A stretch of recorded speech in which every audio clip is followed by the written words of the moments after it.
What's up, guys? Welcome back to another Destiny 2 exotic review video. In today's vid, we'll be going over probably the best sword in the game. I got into a drop earlier. I really haven't dropped my review on it because I've been doing a lot of grinding and stuff like that, especially with Forsaken, Black Armory, and Joker's Wild that just came out. But I did want to go over Black Talon and how well it performs.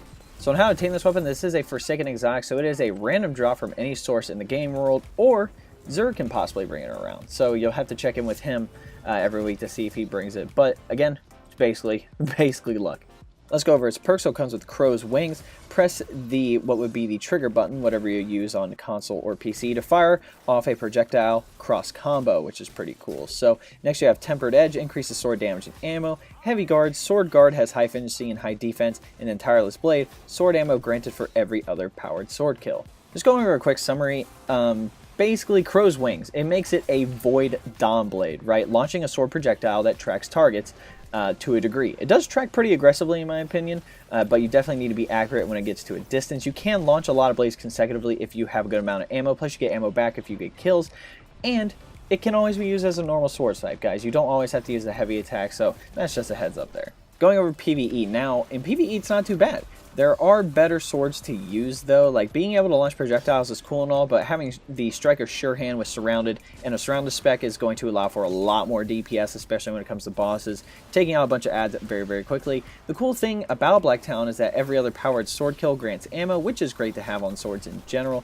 Any perks that allow for more damage on consecutive kills and ammo back is always pretty freaking great. So I think this thing can be effective. It can be really fun to use as well, but again, I think there are some better sword combinations you could get. Going over PvP, this is easily the best sword to use in the Crucible, just because it doesn't behave like the typical sword.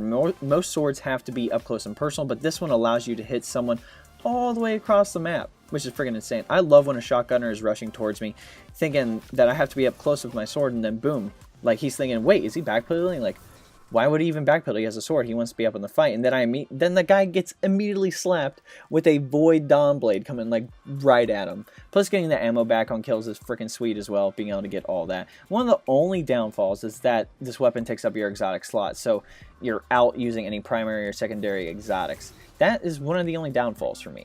The cool thing with the sword is that it allows you to see in third person around corners as well, which is always very, very good if you're someone who plays, not to be mean, really sweaty.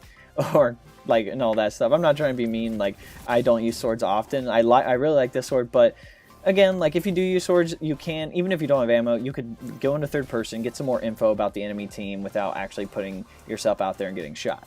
Going over Gambit, and Gambit, it doesn't have a lot of viability, you know, so since it is a heavy weapon, it's used mostly for those higher tier enemies in Primeval, like any heavy weapon in that slot. But in my opinion, there are better heavy weapons to use, anything machine guns, Whisper, Accurate, stuff like that. Even for that PvP side of Gambit, it won't perform too well considering most of your engagements are at a distance. And yes, this thing can technically hit at a distance for a sword, and I know that the sword really doesn't have an issue with those ranged targets, but you have to be pretty accurate to hit somebody because of the travel time versus using something like a machine gun or a sniper or a scout rifle, for example.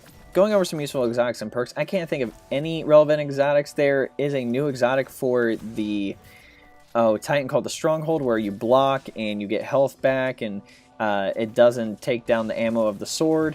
But I actually saw something where Black Talon actually loses ammo versus using other swords, so it doesn't make sense to me. But again, not really any relevant exotics, but any sword perks will help out your gameplay a lot, especially things like Scavenger and Reserves.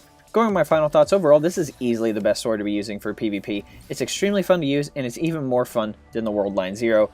Yes, even the World Line Zero, you can teleport and you can do the glitch where you literally launch across the map. That's great and all, but still, this thing is freaking insane. You guys could tell from the clips, like, it's very non-typical for a sword. It's literally a Dawnblade. You get a miniature super with this thing if you get heavy ammo. We're now at the end of the video, guys. I hope you enjoyed it, but there are 3 things I want to go over. First up, my clan, the D1 Fire Team, is looking for active players in the Destiny community. Our members play all sorts of activities from casual PvE and PvP to the endgame content. If you're actively playing Destiny 2 and want the benefits of a bigger clan, the link to join is below. It'll say clan link. All you have to do is request to join, and myself or one of the admins will approve you. If you're with a smaller clan and want the benefits of a bigger clan, and you have, like, let's say like 7 to 10 members. I'm just using that as an example, but if you want to come over, just send me a message on any of my social media links and we'll try to get something set up.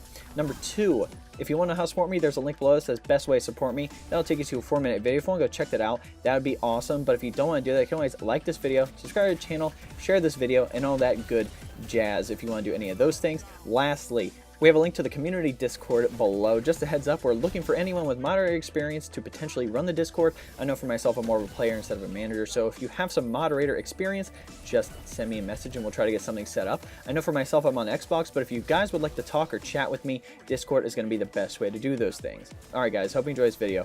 We'll catch you next time.